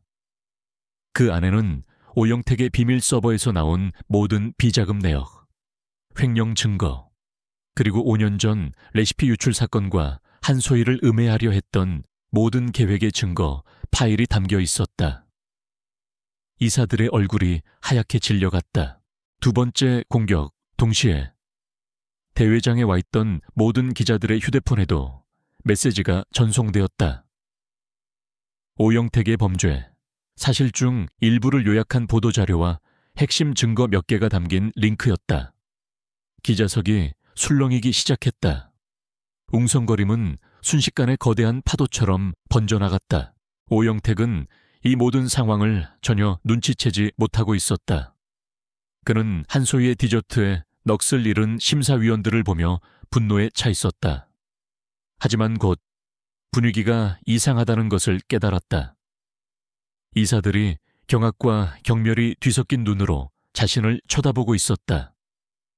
기자들은 카메라를 든 채 자신을 향해 몰려들고 있었다. 무슨 일이야? 그가 당황하여 주변을 둘러보는 순간 권희진이 자리에서 일어나 무대 위로 올라갔다. 그는 사회자에게서 마이크를 건네받았다. 장내의 모든 소음이 그의 등장에 순식간에 멎었다. 잠시, 여러분께 드릴 말씀이 있습니다. 그의 목소리는 차갑고 위험이 넘쳤다. 오늘 이 영광스러운 자리를 빌어 아우라그룹의 명예를 더럽히고 고객 여러분의 신뢰를 저버린 한 인물에 대한 긴급 내부 감사 결과를 발표하고자 합니다. 그는 오영택의 이름을 직접 거론하지 않았다. 하지만 모든 사람의 시선이 이미 겁에 질린 오영택에게로 향해 있었다. 오영택 전무, 권희진의 목소리가 장내를 울렸다. 당신은 지난 10년간 회사의 자금을 횡령하고 경쟁사와 내통하여 회사의 기밀을 팔아넘겼으며 무고한 한 개인의 인생을 망가뜨리려 한 혐의를 받고 있어. 그 모든 증거는 지금 이 자리에 있는 모든 분들이 보고 있는 그대로요. 오영택의 얼굴에서 핏기가 완전히 사라졌다. 그는 벌떡 일어나 소리쳤다. 거짓말이야 모함이야 권희진. 내 놈이 나를 끌어내리려고. 그의 말이 끝나기도 전에 행사장 입구에서 검은 양복을 입은 남자들이 나타났다. 권희진이 미리 대기시켜둔 검찰 수사관들이었다. 오영택 씨, 특정 경제범죄, 가중처벌 등에 관한 법률 위반, 횡령 및 배임 등의 혐의로 긴급 체포합니다. 변호사를 선임할 수 있으며 수사관들이 그에게 다가가 수갑을 채웠다. 오영택은 발버둥치며 저항했지만 소용없었다. 그는 수많은 카메라 플래시 세례를 받으며 대한민국 최고의 VIP들이 모인 가장 화려한 무대 위에서 가장 비참한 모습으로 끌려나갔다. 그의 시대는 그렇게 끝났다. 장래는 아수라장이 되었다. 이 모든 혼란 속에서 심사위원장의 목소리가 마이크를 통해 울려 퍼졌다. 제5회 아우라 디저트 그랑프리 대상 수상자는 참가번호 10번 한소희 씨입니다. 하늘에서 오색 꽃가루가 비처럼 쏟아졌다. 소희는 그 자리에 우뚝 서서 자신의 이름이 불리는 것을 믿을 수 없다는 듯 눈을 깜빡였다. 그녀는 해냈다. 마침내 모든 역경을 이겨내고 자신의 실력을, 자신의 이야기를 세상에 증명해낸 것이다. 그녀의 시선은 관중도, 카메라도 아닌 객석의 한 구석에서 방방 뛰며 기뻐하는 서준이와 서에게로 향했다. 그녀의 뺨 위로 뜨거운 눈물이 흘러내렸다. 그것은 기쁨과 안도의 눈물이었다. 혼란스러운 무대 위. 권희진이 그녀에게 다가왔다. 사람들의 소음이 거짓말처럼 멀게 느껴졌다. 그는 우승 트로피를 건네는 대신 그녀를 바라보며 조용히 말했다. 그의 눈에는 이제껏 본 적 없는 후회와 존경, 그리고 그 이상의 복잡한 감정이 담겨 있었다. 아이들이 당신을 자랑스러워할 겁니다. 그것은 우승 축하 인사가 아니었다. 한 여자로서, 그리고 한 어머니로서의 그녀의 진짜 승리를 인정하는 그의 첫 번째 진심이었다. 두 사람의 시선이 마주쳤다.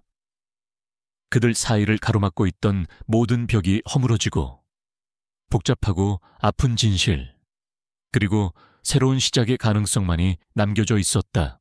아우라 디저트 그랑프리가 막을 내린 지 일주일. 대한민국을 떠들썩하게 했던 태하 게이트급의 스캔들과 한편의 드라마 같았던 결승전의 열기는 서서히 잦아들고 있었다. 한소희는 우승 상금과 아우라 그룹의 지원으로 얻게 된 새로운 아파트에서 쌍둥이와 함께 비로소 평범한 일상을 되찾고 있었다. 하지만 모든 것이 제자리로 돌아온 것 같으면서도 그녀의 삶에는 거대하고 어색한 빈자리가 하나 생겨 있었다. 바로 권희진이라는 존재였다. 그는 오영택 전무를 축출한 이후 그룹의 내부를 바로잡느라 정신없이 바쁜 시간을 보내고 있었다. 하지만 그 와중에도 매일 아침 아이들을 위한 유기농 식료품과 장난감을 비서를 통해 보내왔다. 소희는 그 선물들을 정중히 거절했다. 아이들의 삶에 물질적인 것으로 갑자기 끼어드는 그의 방식을 받아들일 수 없었다. 그러던 어느 날 저녁, 그에게서 직접 전화가 걸려왔다. 잠깐 만날 수 있겠소? 그의 목소리는 더 이상 아우라 그룹의 총재가 아니었다. 그저 망설임과 어색함이 가득한 한 남자 권희진의 목소리였다. 두 사람은 한적한 공원의 벤치에 마주 앉았다. 화려한 호텔 라운지가 아닌 평범한 사람들이 오가는 공간. 그들 사이에 권력 관계가 무의미해지는 장소였다. 먼저 침묵을 깬 것은 권희진이었다. 미안하다는 말로는 부족하다는 거 잘 알고 있어. 그는 어렵게 입을 열었다. 당신이 지난 5년간 혼자 겪었을 모든 시간들에 대해, 그리고 내가 당신과 아이들에게 주었던 그 씻을 수 없는 상처에 대해 어떻게 사과해야 할지조차 모르겠군. 하지만 그는 고개를 들어 소희를 똑바로 바라보았다. 그의 눈에는 진심 어린 후회와 간절함이 담겨 있었다. 내가 아버지가 될 자격이 없다는 거 압니다. 하지만 아이들에게 아버지가 될 기회를 주면 안 되겠습니까? 지난 5년을 보상할 수는 없겠지만 앞으로의 모든 시간을 바쳐서라도 좋은 아버지가 되고 싶소. 소희는 그의 눈을 피하지 않았다. 그 기회는 내가 주는 게 아니에요. 아이들의 마음이 열어야죠. 그리고 아이들이 상처받지 않게 곁에서 지켜보는 게 내 역할이고요. 당신이 정말 아이들의 아버지가 되고 싶다면 재력이나 권력이 아니라 진심으로 증명하세요. 시간으로, 그리고 행동으로. 그것은 허락이자 가장 어려운 시험 과제였다. 그날 이후 권희진의 서투른 아빠 되기 프로젝트가 시작되었다. 첫 번째 시도는 처참한 실패였다. 그는 다음 날 백화점 VVIP 매장에 모든 장난감을 긁어모아 트럭에 싣고 왔다. 호기심 많던 서아는 잠시 눈을 반짝였지만 오빠 서준이는 팔짱을 낀 채 차갑게 말했다. 이런 건 필요 없어요. 우리 엄마가 만들어준 종이 로봇이 더 좋아요. 권희진은 처음으로 돈으로 살 수 없는 것이 있다는 사실을 뼈저리게 깨달았다. 두 번째 시도는 놀이공원이었다. 그는 놀이공원 전체를 통째로 빌려 아이들을 황제처럼 대접하려 했다. 하지만 그는 아이들과 어떻게 놀아야 하는지 몰랐다. 그는 어색하게 아이들 옆에 서서 비서에게 업무 지시를 내렸고 아이들은 그런 그를 지루하게 쳐다볼 뿐이었다. 결국 서아가 울음을 터뜨렸다. 아저씨, 재미없어. 엄마 보고 싶어. 권희진은 처참한 기분으로 아이들을 집으로 데려다 주었다. 그는 지금까지 수조 원짜리 M&A 협상도 성공시켜 온 최고의 전략가였지만 5살 배기 아이 2명의 마음을 얻는 것 앞에서는 속수무책이었다. 소희는 그 모든 과정을 묵묵히 지켜보았다. 그의 서투른 모습에 처음에는 실망했지만 이내 깨달았다. 그는 정말로 노력하고 있다는 것을. 그는 아이들에게 좋은 아버지가 되는 방법을 모를 뿐 마음은 진심이라는 것을. 변화는 아주 사소한 순간에 찾아왔다. 어느 주말 오후 권희진은 또다시 어색하게 소희의 집을 찾아왔다. 이번에는 장난감 대신 아이들용 학습 만화책 몇 권만을 들고서였다. 그는 거실에서 혼자 복잡한 레고성을 조립하느라 끙끙대는 서준이의 옆에 조용히 다가가 앉았다. 이 부분이 잘 안 되는 건가? 그는 설명서를 빼앗아 대신 만들어주려는 대신 아이의 눈높이에 맞춰 함께 고민하기 시작했다. 이 블록을 여기에 끼우면 어떨까 아니군. 그럼 이걸 이렇게 돌려볼까? 1시간, 2시간, 두 남자는 말없이 레고 블록과 씨름했다. 마침내 거대한 성이 완성되었을 때 서준이는 처음으로 권희진을 보며 희미하게 웃었다. 아저씨, 좀 하시네요. 그 작은 칭찬 한마디에 권희진은 세상을 다 얻은 것 같은 기분을 느꼈다. 한편 서하는 거실 한쪽에서 스케치북에 그림을 그리고 있었다. 권희진은 서준이에게서 얻은 용기로 서하에게 다가갔다. 무슨 그림이야? 공주님이 사는 성이야. 아저씨도 어렸을 때 그림 그리는 거 좋아했는데.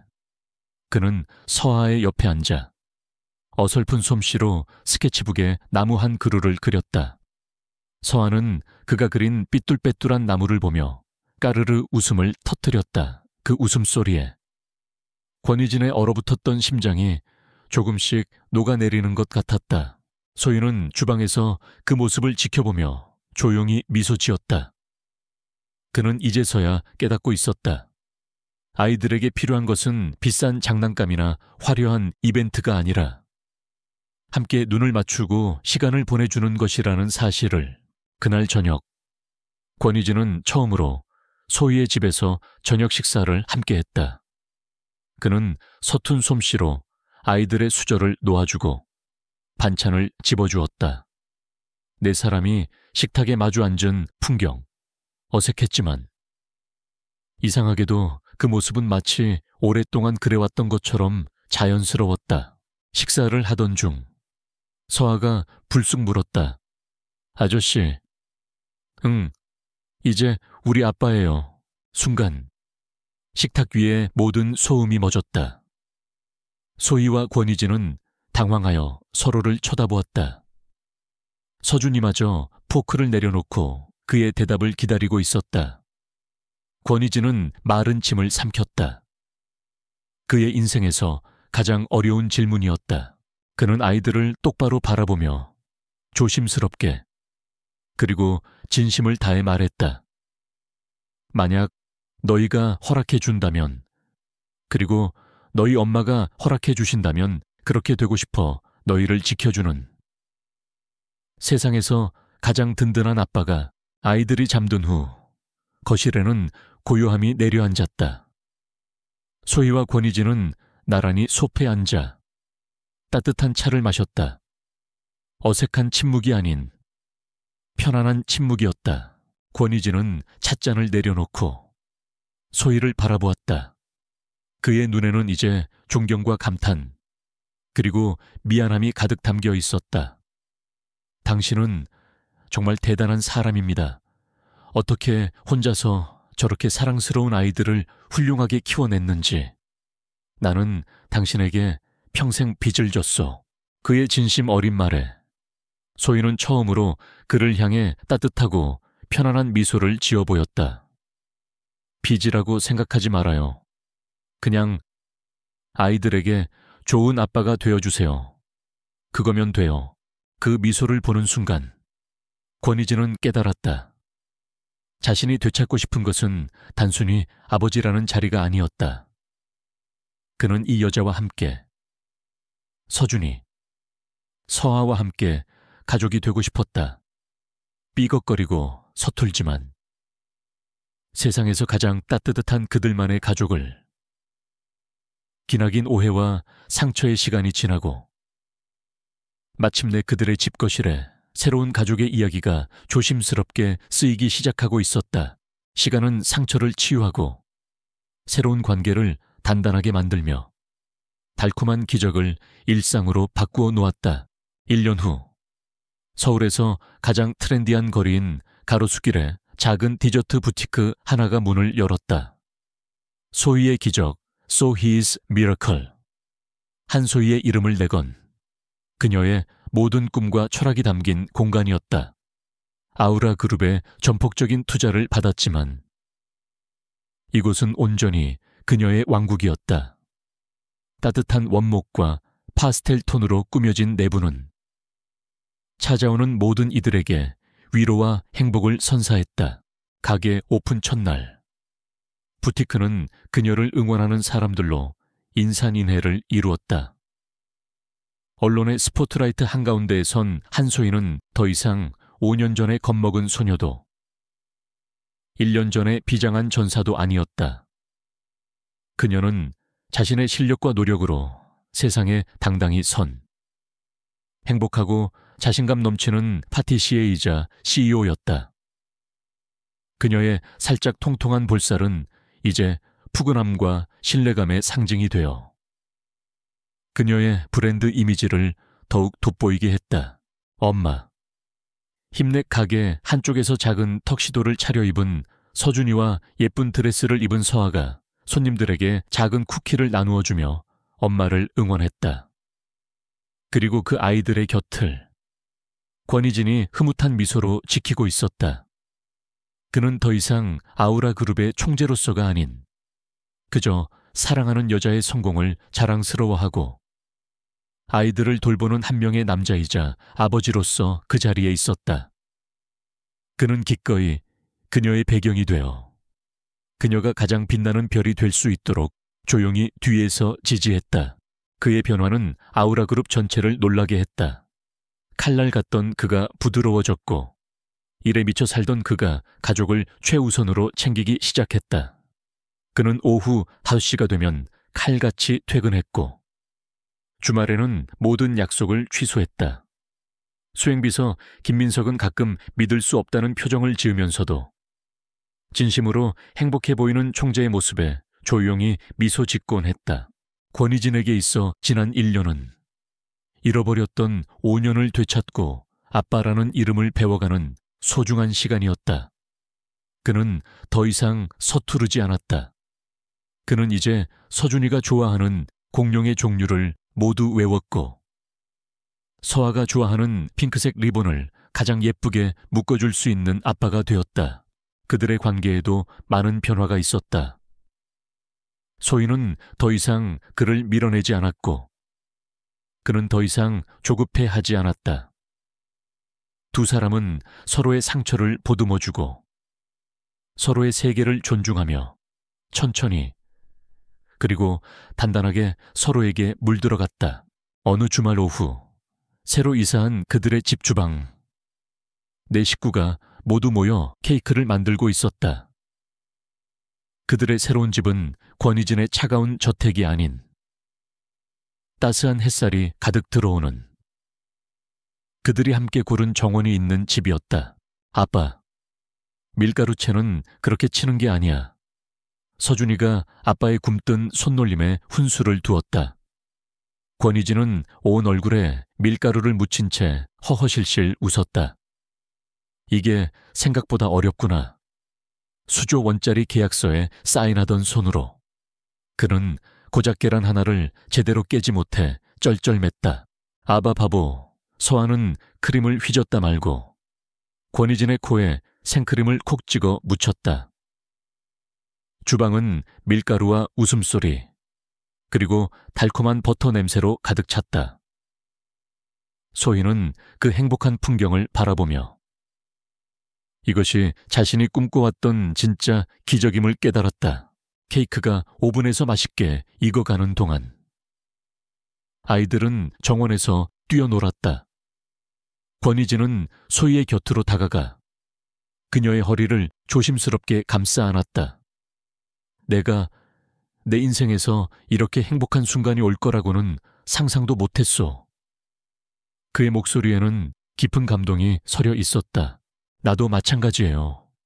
소희는 그의 어깨에 편안하게 머리를 기댔다. 당신을 처음 만났을 때 당신은 나에게 최악의 남자였는데 지금은 어떻소? 지금은 소희는 잠시 말을 고르다 웃으며 말했다. 서준이와 서에게 최고의 아빠죠. 그리고 내게는 그녀는 뒷말을 잇지 않았지만 그 눈빛만으로도 권희진은 모든 것을 알 수 있었다. 아이들이 잠든 고요한 밤. 두 사람은 함께 지저분해진 주방을 치웠다. 설거지를 하던 권희진이 문득 그녀의 손을 잡았다. 그의 손에는 아직도 밀가루가 조금 묻어 있었다. 한소희 씨. 그는 진지한 눈으로 그녀를 바라보았다. 5년 전 그날 밤은 내 인생 최악의 실수였지만 당신과 아이들을 만난 건 내 인생 최고의 기적이요. 나는 그 실수를 평생 속죄하며 살아야겠지. 하지만 그는 그녀의 손을 자신의 심장이 있는 가슴에 가져다 댔다.